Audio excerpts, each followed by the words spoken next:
Looks like we're back, everyone. This is Dan, part-time Avenger. Fuck, I don't know why I fucked that up. How do I fucking start out? All right, welcome back, everyone, to another episode of I Can Do This All Day. I'm Dan, the part-time Avenger, with Mark, the resident Jedi. Hello there. Today we're going to talk about a movie that does flippy spinnies down under with all kinds of shiny goldness. Just a good old-fashioned time. And that is the Ryan something or other and Emily Blunt movie, Fall Guy. All guy. Can you not pronounce Gosling? Oh, I just, there's so many Ryans. Who can keep track? Ryan Reynolds, Ryan Gosling. That's two. Anyone else that we should know about? I don't know. I had to look at my notebook to get that one. All right, well, we're reviewing Fall Guy. This had review scores of 6.9 on IMDb, 82% on Rotten Tomatoes, 73% on Metacritic. Just really puzzling for me. Still don't get it, Metacritic. What did you know about the Fall Guy? And did you know that this was a TV series back in the 80s? I had no idea this was a TV series. I Oh. saw a stunty movie with Ken and was like, I would see this. This looks okay. I don't want to see it bad enough to go see it in the theater. I waited until it got to your favorite streaming service. Which is Peacock. It is Peacock. Honestly, had no backstory on this except it looked like it could be fun. What about you? Were you a Fall Guy fan? Do you have all the toys? I didn't know if there were toys. Were there? Maybe, maybe not. I figured that every time I asked you if you have the toys, your answer is going to be no, and you're going to go into a diatribe about how you straightened a Slinky as a child. But yeah, well, for all those listeners who don't know, I didn't have that many toys as a kid, but cue the sad music. I remember the TV show. I remember like the little theme song, the country little theme song that Lee Majors sang. I don't really remember anything about it. As a matter of fact, my recollection of that TV show was that he was a stunt guy that turned into a cop. And that's not it at all. He was a stunt guy, but he moonlighted as a bounty hunter. I don't know anything about the plot, but I Googled the toys and there was a dope raised up pickup truck, very similar to the modern one that Ryan something or other drove in this one. There's Fall Guy lunchboxes, Fall Guy action figures, Fall Guy stunt planes. The truck apparently was a big deal. And they gave him a truck in this one that had a similar paint job to what I'm seeing in the toys. So good tie back Hollywood to a movie or a TV show that both of us are too young to have seen, which is saying something. If you were a successful TV show in that time period, you had to have a vehicle that was synonymous with the show. So you had Knight Rider and Kit, A-Team and the van. Oh, the A-Team van. The Fall Guy had his little GMC truck. Did you have any thoughts when they were making this or when it was announced with Gosling and Emily Blunt heading the cast? Or did you even know what they were talking about when this was announced? I saw the trailer for it shortly after we saw Barbie. And I was like, I'll go see Ken do something else again. He was so good in that movie. Like, why wouldn't I've come to enjoy his new attitude of acting, which very much is different than The Notebook and the Mickey Mouse Club. From, was it Crazy Stupid Love with Steve Carell? I think that's the title, maybe. With that one, with him in The Big Short and Barbie and this, like the more recent movies where he's leaned into his just sarcasticness, like Ryan Reynolds Jr. is. I'm a big fan of it. What about Emily Blunt? Are you a fan of hers? I like Emily Blunt. There's movies that she's been in that shouldn't have been made, most of them by Disney, but in other things she's great. Gulliver's Travels, I'm assuming, is what you're speaking of. Oh, there's no. But either way, I don't want to rip on The Rock again. I fell asleep during Jungle Cruise, so I couldn't remember. Is that your normal move on the ride too? Or is that's the Carousel of Progress, where we all take a nap thinking about a great big beautiful tomorrow? I enjoy the Carousel of Progress because it's the air conditioning and the fact that you have just the different time periods where it's the one guy looks the same throughout everything, but the family changes. So You fall asleep, you wake up, you're like a time traveled. This is amazing. Though not my uh, favorite Disney's place to sleep. tell the listeners where your favorite place to sleep is. Oh, it's in the America Pavilion at Epcot. They've got that show in a dark room, always nice and cold, really long and not very eventful, kind of boring. With the Oh, presidents, right? Is that what you're talking no, about? that's the Hall of Presidents. That one also decent, but the one in America, it's like America the Story, or I don't know what it's called, but Huh. it's a good, you can get a good 10-minute nap or you get a power nap in there. You You don't heard it have here wiggling first, kids like I folks. do. Yeah, so for Gosling and Emily Blunt, I am starting to like Ryan Gosling a little bit more. I always kind of shit on him, but the last few movies that we've seen with him have been solid. Barbie, I'm great movie. You had The Gray Man, fantastic movie. Will watch that over and over again. Definitely can do it all day. He's winning me over with the roles that he's getting or picking, and I'm fine with it. Emily Blunt, I'm old school on the bandwagon with Emily Blunt. She first captured my attention with a movie with Matt Damon called The Adjustment Bureau. Fell in love with her in that movie 100%. It was just such a cool movie, and I'm a big Matt Damon fan. So you put those two together, great. There's some chemistry there, and it doesn't hurt that uh, Anthony Mackie was in it. So it was pretty cool to see that type of cast. And she always has a good presence in our movies. The next movie that I saw with her that I remember was Edge of Tomorrow, Live, Die, Repeat, mhm. an underrated sci-fi movie. When I saw that these two were in the lead roles, I was like, okay, great. We got some great, capable actors that are likable and they have good acting ability. I can't say that for a lot of the female leads that are being picked now. I mean, Sydney Sweeney, sorry, you do not have Oh versatility, yeah. but Don't talk about Black Cat like that. we'll see what if that Oh man. happens. I, Jesus Christ. I'm just gonna call you out on this Emily Blunt thing, right? That you mentioned adjustment bureau and things like that. How did you skip The Devil Wears Prada? Because I'm not a bitch. Oh, that movie's not for bitches. That movie's amazing. Get some Just calling bitches. it how I see it. Oh, and That's you all. missed the 5-year engagement with Jason Segel. Also, not a bitch. Oh, Not that's an a. amazing movie. I know. You So love your good. rom-coms. Oh, I I don't give a fuck. do. I So do. I don't care. But a familiar director, David Leitch. I know that you weren't a big fan of Deadpool 2. He directed that. Atomic Blonde, did you ever see that? I haven't seen it. No, I've heard good things. Never seen it. Another David Leitch joint, if you will. I'm a fan of this guy. I wasn't 100% sold on Bullet Train. If I remember correctly, I think you really liked that one. I was surprised it was so good. I was surprised I liked it. I put off seeing Bullet Train for a while because it just did not. And then we did it for the podcast, and it was a pleasant surprise of a movie. I probably I ripped was it because Brad Pitt isn't a movie star, but okay. I was surprised that the action just wasn't as good in Bullet Train. So I was kind of let down by that. yeah, Great. that's because Brad Pitt isn't a movie star. Can you say that one more time? I'm just going to put that on loop for 5 minutes and then just have people roast you in the comments. Brad Pitt is a wonderful supporting actor. Oh my God. Going into this, knowing that David Leitch was kind of making this as a thank you and a love letter to stuntmen, um, yeah, I was thinking this is going to be pretty solid.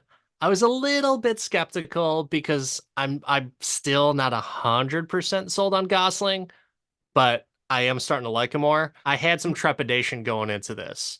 He But did deserves you the have any skepticism. expectations? He deserves the skepticism. He did the Notebook. Get out of here with that shit. You We're should done. love that. I don't. Not a rom No? com. Just No? garbage. Just Yeah. garbage. Honestly, I've never seen it, which is a point of pride, right? There were two movies I was proud to have never seen, and this podcast ruined one of those for me. The other one, not going to happen. Hey, if the listeners want another bet declared on air and the punishment is to watch along with the notebook, I'll totally do it. Oh, uh, I'm Uh, like one of those proud people that say I've never seen a Star Wars movie. I've never seen The Notebook, and I'm so happy about it. I mean, you love rom-coms, so you might as well see that. It's not a rom-com, it's a rom stupid. Um, Oof. either way, either way. And I do love rom-coms, and this movie has a lot of great rom-com references, but we'll get there. Honestly, from an expectation perspective, I liked the cast, but I'm going to be honest, I've been beat up a lot lately by new movies. So my expectations were kind of low. Okay, Coming off of Deadpool Wolverine, where I expected an Avengers level movie and I got a Deadpool movie, I was still disappointed. It's fair still a enough. good movie, but it was just not like that happy feeling when you walk into a movie or you leave a movie and you're just like, that movie, I don't know if it could have been better. It was so good. So I walked into this after being downtrodden, especially by Marvel, over the last like 3 years. I'll just watch this. Started to lower those expectations a little bit because there just hasn't been that many amazing things lately. And again, Well, didn't see it from the theater because the low expectations. since we're going to dive into this movie, why don't you give the listeners your version of the plot? Fall Guy falls into a thickening plot of murder. And hilarity ensues. Oh yeah. I think that's fair. Throughout the opening of this movie, I was wondering like, where they were going to go with this, just because of watching the trailers. I was like, I don't think this is anything like the TV show. I think the plot is fairly simple. It's the journey of going throughout everything that really makes the movie shine with the stunts and everything. I agree. I think that the movie didn't have to be. It can be simple and good. That's the positive part. I think they did a switcheroo with this plot with the trailers.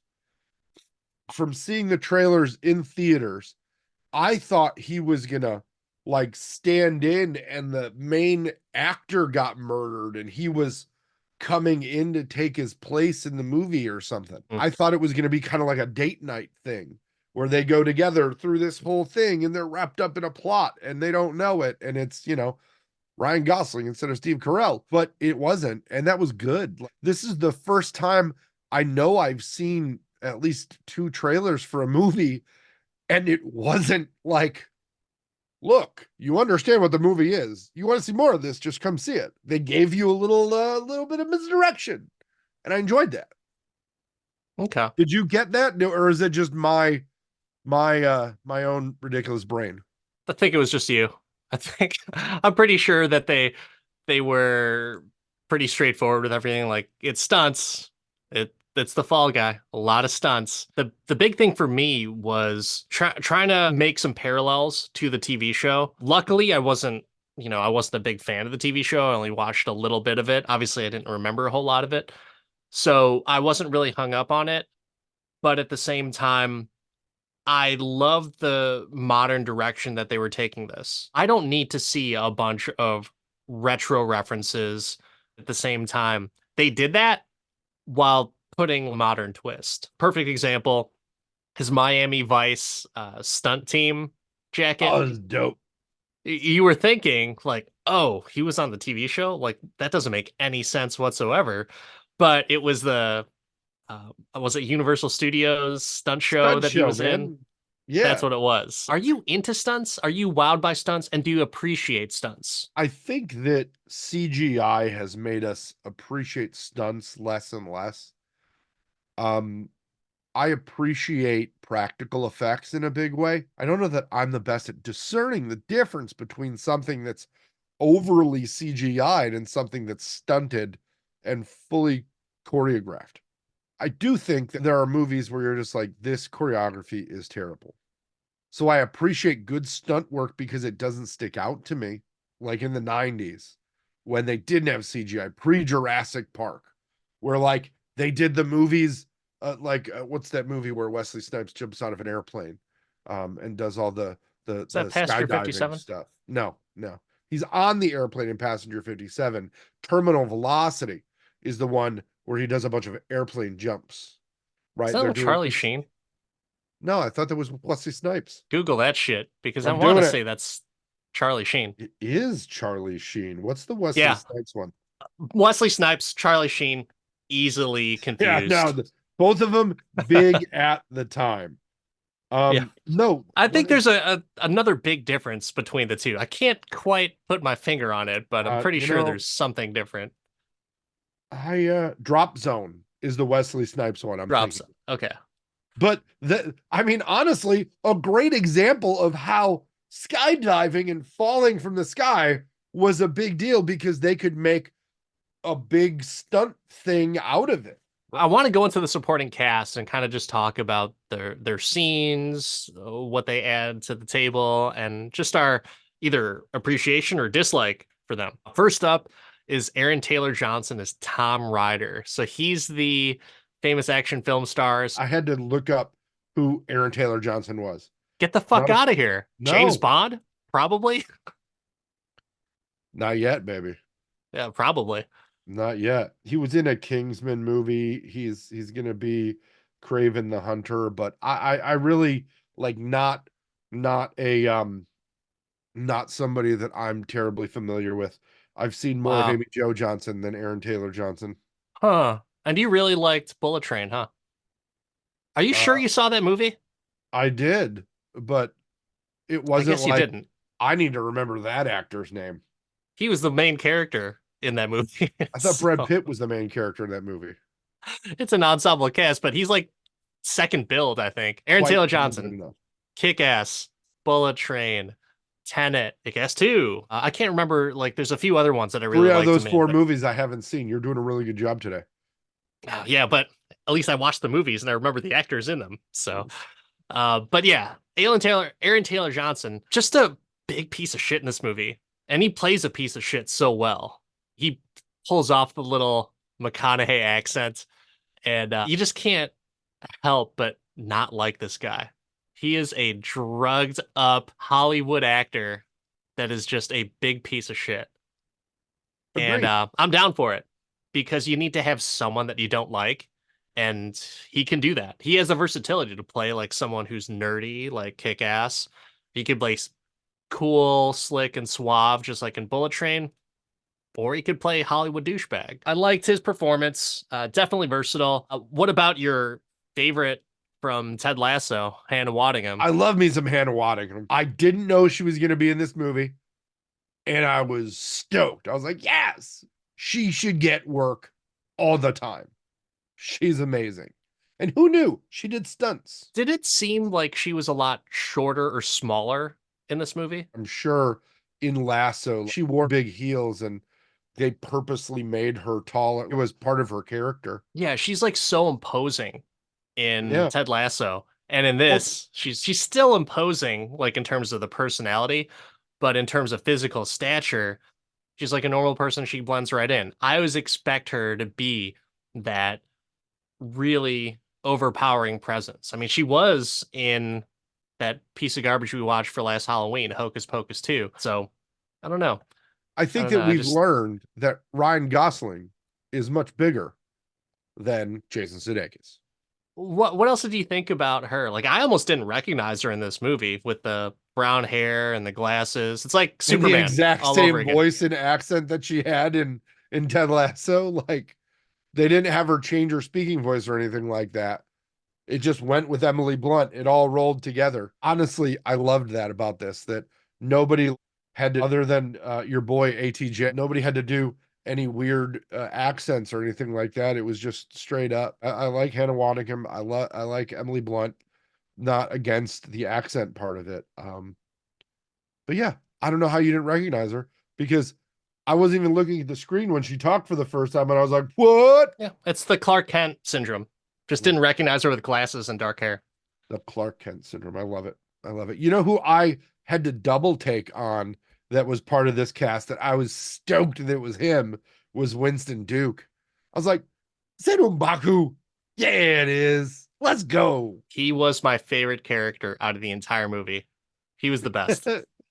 I love every time he's in a movie. I can't remember which Jordan Peele movie it was. I think it was Us.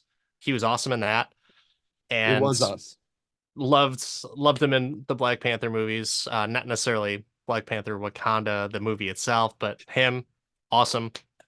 And the guy's just funny. He Yeah. has a great comedic presence that maybe it's just, it's kind of going towards my age range, but it's just exactly like what I would do. The fact that he was just calling out people's names while fighting was hilarious to me. It's like, back when we were kids playing basketball, shooting a jump shot, yell out Jordan, or as kids will say, more recently, Kobe. For him, it's just freaking hilarious. It's like Jason Bourne as he snaps someone's arm, and Dwayne the Rock Johnson as he slams him across the counter. Hilarious. It was probably my favorite scene out of the entire movie was them teaming up and using their stunt The guy. stunt fight.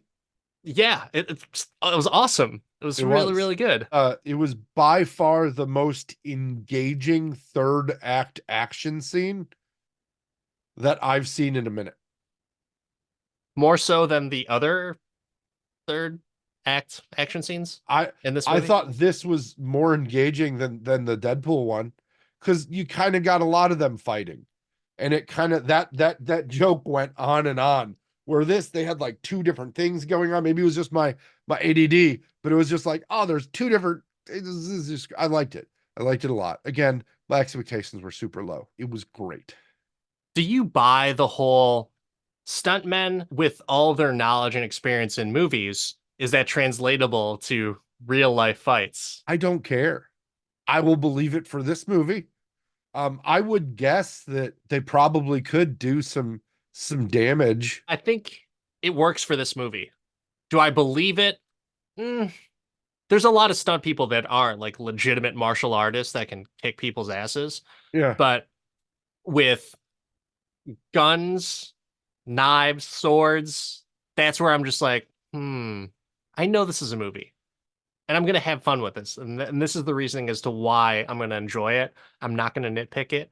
It's not trying to take itself so seriously because we're in a land of make believe, right? Movies is make believe, but it could also be fun and dangerous.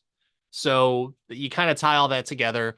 You have a nice little package that is the Fall Guy. The only time I'm a little bit like is during the guns. Like, come on, really? You're gonna be this cool under fire? This is not a movie set. You should be pissing your pants if you're getting shot at. But that's Yeah, just when they me. shot it out of his hand, there should have been a little bit more, the phone out of his hand, there should have been more of a reaction there, maybe. But it There also like, was there was a hell of a reaction because as he pushed Winston Duke out of the way, they played the $6 million man little yeah, sound effect. So that was awesome. yeah. I think this movie purposely kind of takes the piss out of that stuff.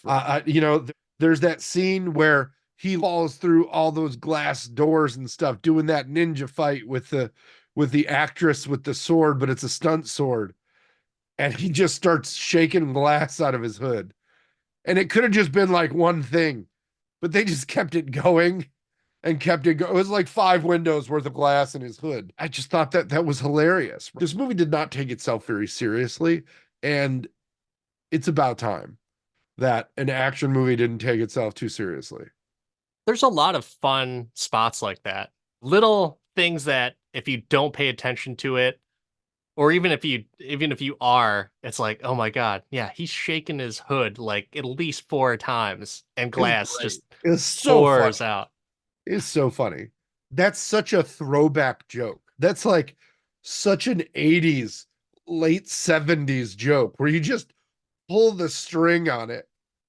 And for some reason, it just gets funnier and funnier. So the actress that you're talking about is Teresa Palmer. I have seen quite a few movies with her, and she's pretty solid in just about all of them. The movie with Nicholas Hoult, where he's a zombie, I believe it's called Warm Bodies. Mhm. I'm number four. She was kick ass in that. I was hoping that there was going to be a sequel to that movie, but nah, nah, So, didn't happen. Yeah, I like her as an actress.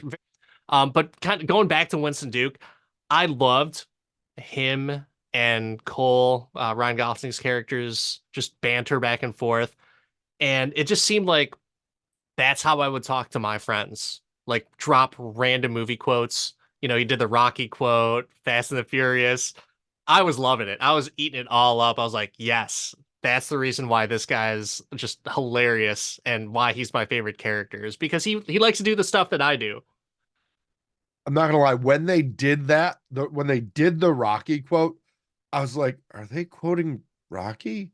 And they acknowledge it, and I'm like, oh, this is gonna be good. And then they There were so kept many doing of it. them. They kept doing it. I when they did the her favorite movies thing, and they talked about Love Actually, which I have to watch every year with my wife because it's one of her favorite Christmas movies. I'm like, oh, how'd you know? And then they talked about Notting Hill, but confused it with Pretty Woman, kind of like I did with Drop Zone or whatever, Terminal Velocity. Terminal Velocity and Drop Zone. But I'm just like, he tells the story of Pretty Woman, and I'm like, he's talking about Pretty Woman. This is great. He's mixing up Julia Roberts movies, but doesn't matter because any movie that Julia Roberts in is a great rom-com movie. So he was right in a way, but I loved that banter. I agree with you. It's just like it's like this movie was made for people who enjoy movies Yeah. and just want the function of something to turn on that's got, fun action scenes, but has the banter and uses the snark that both lead actors can bring to the performance. One other actress that was in the supporting cast, I'm not sure if you recognized her, was Stephanie Sue, and that was Tom's personal assistant. She was from Everything Everywhere All at Once. She was the daughter. And so that Oh, was kind of cool to see her in it. nice. One of our award-winning movies of the I Can Do This All Day podcast, Quite, Everything quite. Everywhere All at Once. Another movie that we waited to see, not in theaters, much to our detriment. Yeah. So yeah, I didn't know that was her, but she did a good job in it. She wasn't in it for that long though, right?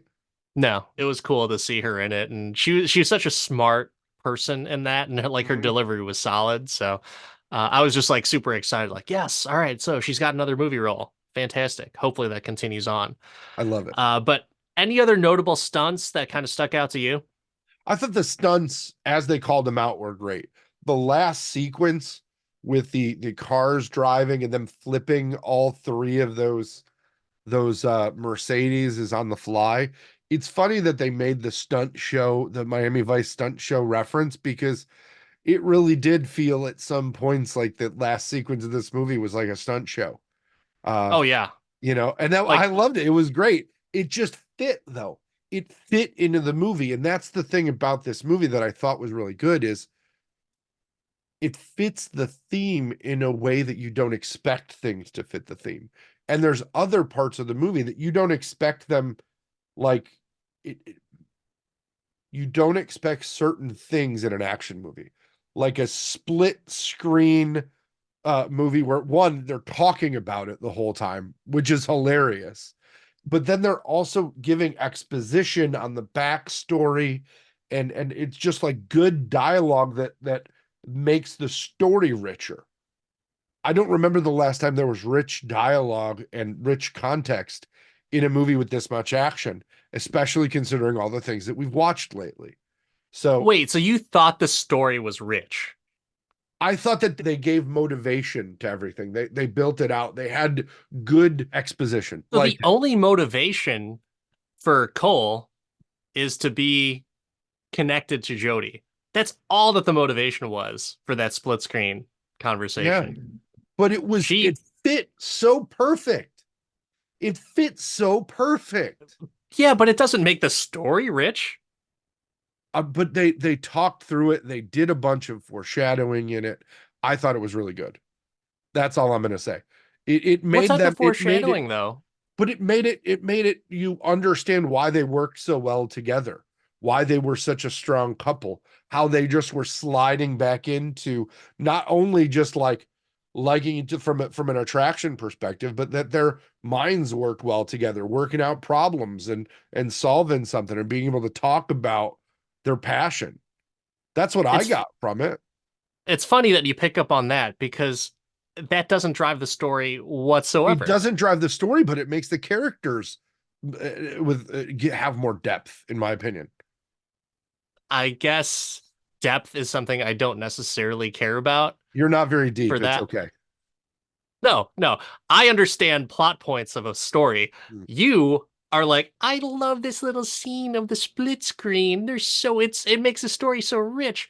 mm. No, it doesn't make the story rich. Man, Doesn't you make it want to talk rich. about making things rich? We should talk about the music from this movie because the whole time I'm watching it, in my head, I'm like, Dan's gonna hate this, and I love it all. Oh, and that deep cut against all odds Phil Collins reference at the karaoke.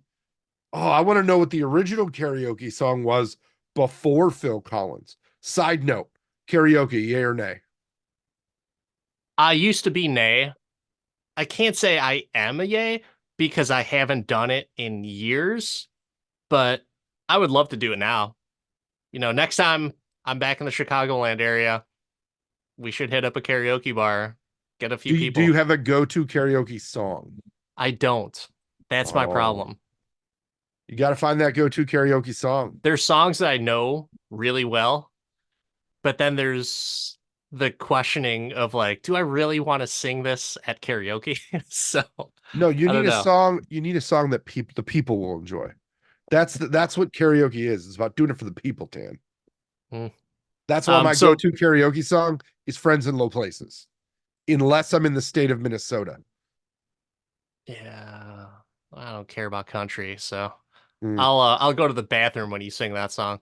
Oh, well, unless you're in Minnesota, and then you have to sing Prince. That's a rule. Ugh. Yeah, I'll also go to the bathroom for that. So Oh. never mind. I guess I'll go to karaoke with someone else, I Karaoke guess. offer rescinded. Rescinded. For the music, though, for the record, loved it. So the reasoning as to why is because this is a movie that doesn't take itself seriously. This was a movie that put music in to get you into the mood and not just some random popular song to just be like, yeah, I think this, we need something peppy. Like, no, it actually fit for everything. And there's just something about that song by Kiss, I Was Made for Loving You, that is just timeless. And even if you're not a Kiss fan, it's still like a hard hitting song that just like, yeah, okay, I'm cool with this.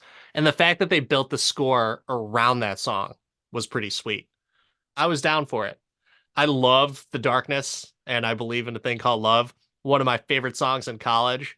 So when they were playing that, that was also, there's a reason why they were playing that song too, is because he's having a good time with his ex-flame Jody. So it's like, yeah, he believes in love, and he's only doing it for the love. He's not doing it for the stunts or for the paycheck. He's doing it to get reconnected with hers. The only thing that sort of, I won't say it Marthaed me.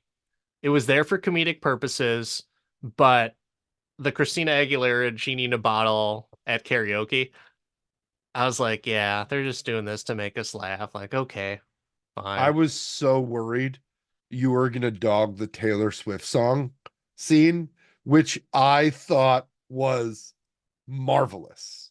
It was funny. It was Like funny. I'm not like a big Taylor Swift fan, but he gets in the car. I'm like, are they playing Taylor Swift in this movie? Again, another one of those after the Rocky quote points where it's just like, oh, I'm gonna like this. Oh, I think I'm gonna like this.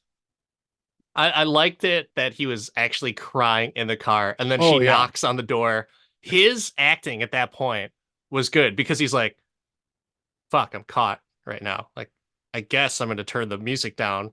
She totally heard me cry and the Taylor Swift song. So it was just funny.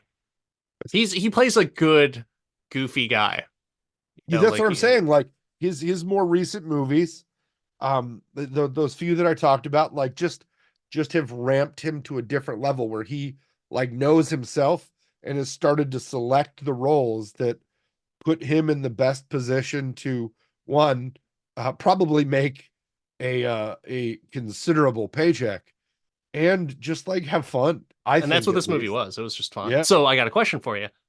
Did you like, or did you think that the music was as thrilling as the stunts? I liked to see that much like older and just classic music in the stunts, and I think that it just added to the stunts, right? I Hold mean, on, wait. Let me walk that back a little bit. yeah, Did you say older classic songs like I Genie in a Bottle, Christina like. Aguilera? Well, first of all, Genie in a Bottle is what, like 30 years old at this point, nearly More like 20. 20, 25. That's all. That's about vintage there, buddy. That's vintage. Yeah. But classic? I was more thinking of Thunderstruck and I Hate Myself for Loving You, All I Do and Is Win by DJ Khaled, another that was classic. hilarious. I mean, let's be honest. If there was one song you could have come on when you turn the lights on in your house, It is funny can you because pick a better one? it shines like a good light on Tom Ryder as being just a big Hollywood douche. Oh yeah, no, it does. But I was talking more about Thunderstruck, about the Motley Crue songs that were in it, the Phil Collins. I don't know how they got that in there, but it's so good. I'm just saying and repeating what you had said. So classics like Genie in a Bottle, All I Do Is Win, and All Too Well. Those old classics, that old Taylor Swift classic, I which mean, happened to don't hate be on All Taylor's Too version. Well. Don't hate on it All Too Well. So fun facts about this movie. Uh, so the stunt team actually broke the world record with that 8.5 car flip. So they were pretty excited about that, and they even called it out in the movie, which is kind of sweet. David Leitch chose to direct this movie instead of partnering up with Will Smith for one of his movies. And this That's is not like a. a week before. So he declined a week before he slapped Chris Rock. I mean, David So Leitch is making good decisions, is all I can say. it's crazy. It's like, what are the odds? Just imagine if he decide to work with Will Smith, because at that point, you would want to work with Will Smith, right? That is a person, a big Hollywood player that you would want to work with prior to the slap. The movie's been in development since 2010. Tom Cruise, Keanu Reeves, Nicolas Cage, Jason Statham, and The Rock, they were all kind of considered to play Colt Seavers. Any of those people on that list that you think could have done better? The Rock and who? Just this little guy named Tom Cruise. You probably never heard of him. Tom Cruise Tom Cruise too old for this movie. Tom Cruise too old. doing stunts and all that. So keep in mind, this was in 2010, in development since 2010. So And then he Keanu, did a different uh, movie where Emily uh, Blunt was his love interest. yeah, another not really known actor, Keanu Reeves, Nicolas Cage. You've never heard of him I before. would love this movie with Nicolas Cage. That'd have been awful. God, he would have been It's all so right. bad, it'd be great. He would have been okay as Dan, Winston Duke's He would have character. been Oscar worthy Oof, as that guy. been rough. Jason Statham, I could see him playing this. He plays Not funny cheesy enough. action stars. Not funny enough. It You would don't have been think a he's funny? completely not as funny as Gosling. It would Oh have been a man. much different movie. Well, yeah, yeah. He's still pretty funny. And then The Rock. I don't know, man. Oh, thank I God think The Rock everyone's kind didn't of do it. just over The Rock now. He just Yeah. needs to play like villain, just a good old villain now. Which No, maybe he's he's gonna going to play play a Marvel Maui villain. again. He's just going back to the well on Maui. And supposedly a major Marvel villain. In case you read any of the headlines, I don't know. We What shall Marvel see. villain is Dewey gonna actually play? There's like the headlines saying that, he would be perfect as Apocalypse. I don't know if perfect is the right word, but I don't know. What was wrong with It would Oscar make Isaac? sense. What was wrong with Oscar Isaac? He's like 5'7". They gave him So lifts. yeah. I don't know if I love Oscar Isaac, but his Apocalypse just it was fine. It wasn't. It That wasn't that movie good. wasn't great. That may have been the worst Oscar Isaac in a big budget movie I've ever seen. I would say that it was The Last Jedi or Rise of Skywalker. Not as bad as Apocalypse. The Rise of Skywalker, Oscar Isaac, that was bad. He was sad. He Sad. was sad. He was suicidal. He's like, Sorry, guys. They Nobody's failed you. coming. Let's just give up. We're all Like, oh, I'm never all by mind. They're myself. here now. Uh, Oscar Isaac. But that guy's so fucking talented. He can do no wrong. Oh, do you He know he was in can, a ska band? yeah, he can sit there and sing Hippopotamus on Jimmy Dude, Fallon's Tonight Show. I'm good with yes. that. He's all good. All right.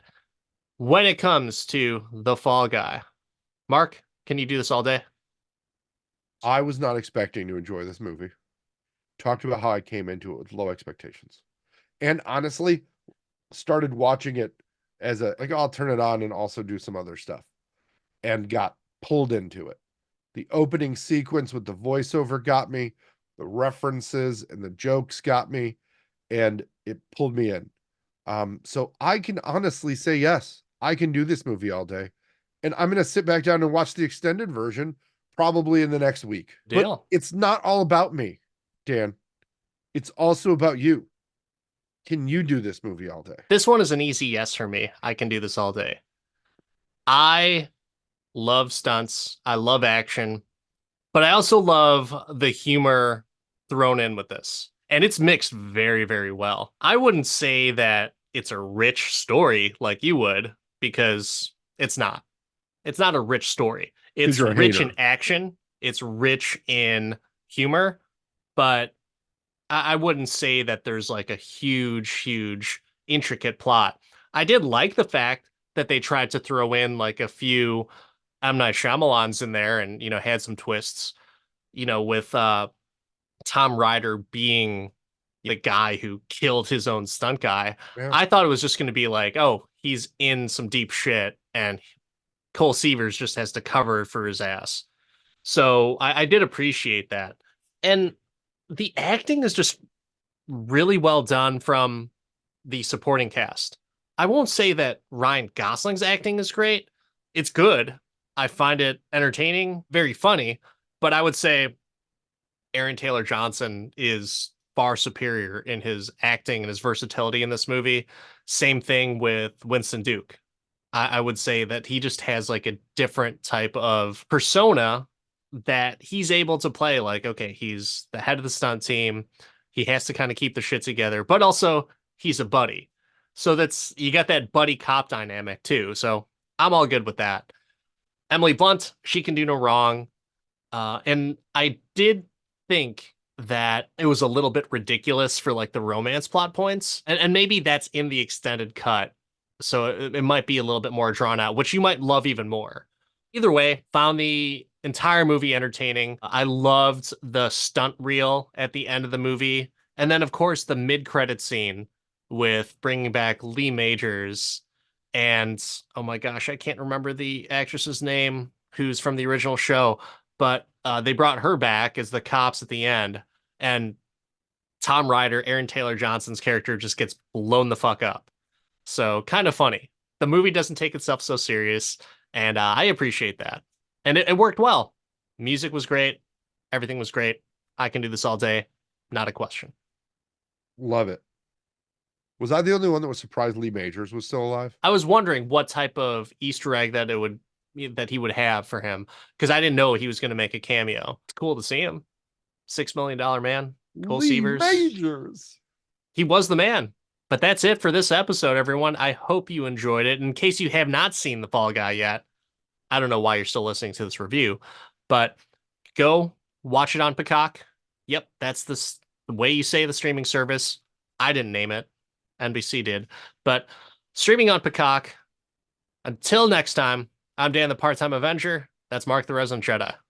Don't forget to like, subscribe, tell us all of the things that you enjoyed about the show. Leave out the stuff you didn't like. Recommend any movies. Tell Dan that there's no way I'm watching The Notebook. But don't forget, I can do this all day podcast at all of the socials. Like, subscribe, download, leave 5-star reviews. All the other reviews, we don't care.